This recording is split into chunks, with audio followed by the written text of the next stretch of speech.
BTC 38 नं बैरबखुन्द बियाबाव मुलाम्फागिरिफोरनि लोगो हमनाय आरो समाज रांखान्थियारि सांग्रांथि हाबाफारि। BTCआव बिसायख'थिनि गुदुं बार बारनाया सानफानि उनाव सानफा बांनायनिफ्राय बांबोगासिनो थानायखौ नुनो मोन्दों, जायनि जाहोनाव हायुङारि दोलो आरो ओनसोलारि राजखान्थि हान्जाफोरनि गेजेराव बिसायख'थिखौ लानानै आरो गावबा गावनि मददगिरिफोरखौ जिल्ला, ब्लक, प्राइमारि बायदिफोराव सांग्रांथि खालामनाय बायदि हाबाफारि लाबोबाय थादों।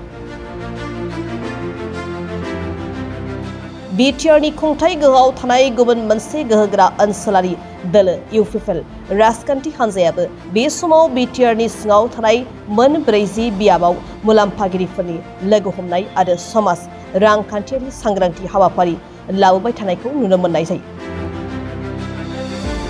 मिरु इउपिपिएल राजखान्थि हान्जानि बानजायनायाव दिनै अदालगुरि जिल्ला 38 नं बैरबखुन्द बियाब मनपुर गेवलां गेलेग्रा फोथाराव सानसेनि हाबाफारिजों अदालगुरि जिल्ला इउपिपिएल आरो बैरबखुन्द ब्लक कमिटि इउपिपिएलनि हेफाजाबाव बे मुलाम्फागिरिफोरनि लोगो हमनाय आरो समाज रांखान्थियारि सांग्रांथि हाबाफारिया 5,000निख्रुइबो बांसिन रायजो राजाफोरनि बाहागो लानायाव जानानै थाङो।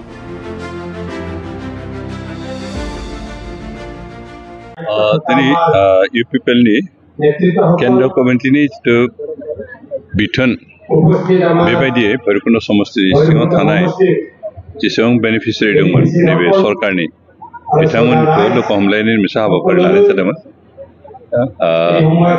दिनै बे हाबाफारियाव जोंहा प्राय 10,000सो बेनिफिसियारिफोर जथुमदों। जों गोजोननाय मोनदों जे अन्तत बे थांनाय 4 बोसोराव जों इसेबां मानसिनो आइबिएस बा बिभिन्न स्किम होनो हादों। दा बेयाव नुजाफैनाय साफ्रोमबाबो मोनसे ना मोनसे माबाखौ स्किम जोंनि सरकारनि स्किमखौ मोनदों। सोरबा हयथ' कैंसर बिथांखिनि स्किम मोनदों, सोरबा सुपार 50नि स्किम मोनदों, सोरबा आलारि सोरांनि स्किम मोनदों, सोरबा माइनाव सोरां बिथांखिनि स्किम मोनदों, सोरबा अनसाय बिथांखिनि स्किम मोनदों, सोरबाया हयथ' गुबुन गुबुन जेरैहाय कमिउनिटि टयलेट, कमिउनिटि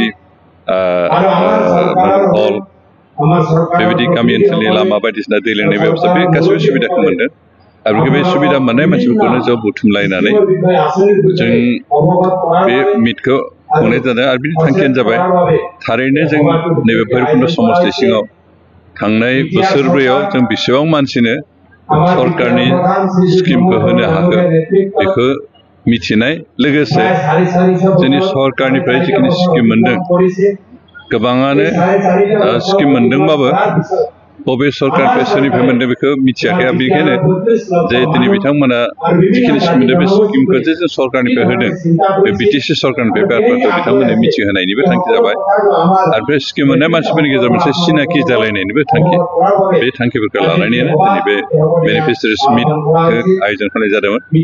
जों थारैनो गोजोननाय मोनदों जे इउपिपिएलनि नेतृत्वआव जि सरकार थांनाय 4 बोसोर जोंनो बे बिटिआर ओनसोलाव सालायबाय, बे सरकारा थारैनो गोबां रायजोफोरनो जों सुबिदा होनो हादों। बेयो थोजासे नङा, जों थोजासे होनना सानाखै। मानोना जोंहा नैबे भैरबकुन्द समस्ति सिङाव 72 भटार्स दं। दा 72,000 भटार्सनि गेजेराव जों हयथ' दिनै नुजाफैनाया 10,000 जानो हागौ, खिन्थु जोंहा बेनिफिसियारि आसलथे स्किम मोननाय गोबां बारा दंमोन। जोंहा नङाबाबो 20,000सो सुबुंफ्रा जोंनि बे बिटिआर सरकारनिफ्राय स्किमखौ मोनबाय। खिन्थु दिनै गोबां जाहोनाव बिथांमोना फैजोबनो हायाखै। गोबाङानो दिनै आबादनि बोथोर जानायखाय दुब्लिनि खामानि बेस्थ' दङ। बेखाय जोंनि नैबे भैरबकुन्द समस्तिनि बांसिनानो साहा बागाननि मालिक गोजा, आरो बेनिखायनो बांसिन साहा बागानाव खामानि मावग्रा माबाफोर थाबाय, दिनै सुबुंफोर थाबाय, दिनै बिथांमोना फैनो हायाखै। आरो गोबाङानो हयथ' गरमनि थाखायबो नुजाफैयाखै। आरो बेखायनो जोंहा दिनै मात्र 10,000सोल' बेनिफिसियारि फैदों, खिन्थु नट लेस देन 20,000 जोंहा बेनिफिसियारि दं। बेनिखायनो जों बेसेबांखिनि मानसिनो जे सुबिदा होनाबाय थानाय बे बोसोरब्रै खावसेयाव बेखौ लानानै जों जोबोद गोजोननाय मोनदों। आरो जों बेखिनियानो गोजोनाखै, आरो बेखौ जों जिखिनि बाखि थाबाय बिथांमोननोबो बे सुबिदाखौ होनो नाजादों।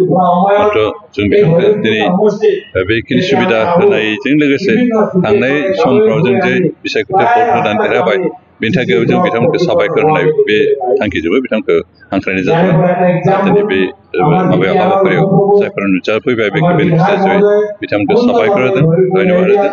आरो जों बिथांमोनखौ खावलायदों जे फैगौ समावबो जाहाथे नैबे UPPL खौ आरो गावसोरखौ रायजो राजानि सेवा खालामनो थाखाय जाहाथे सुबिदा होबावो बेखौनो लानो खावलायदों दिनै नैबे हाबाफारियाव जा मानगोदै चिफ सार प्रमद बर' बिथाङा फैगोन दासिमबो सफायनानै फैगोन जा जेरै बिथांनिनो पलिटिकेल एडभाइजार आरो MCLA माधब सेत्रि बिथाङा सफैदों बिथांखौ साबायखर होदों आरो जोंहा खाथिनिनो समस्ति रौता समस्तिनि मानगोदैनि EM डक्टर नीलेश स्वर्गीय बिथाङा नुजाथि फैनाय गावनि बाथ्राखौ लाखिबाय बेखौ बिथांखौ साबायखर होदों आरो जों खावलायदों बेखौ दिनै जोबोद गरमबाबो दिनै चिफ बेनिफिसियारि नुजाथिबाय बिथांखौ साबायखर होनानै आरो बाखि समखिनिखौ जाहाथे जोंनि मानगोदै BTC चिफ प्रमद बर' बिथांनि बाथ्राफोरखौ जाहाथे खोनासंना बेखायनो बिथांखौ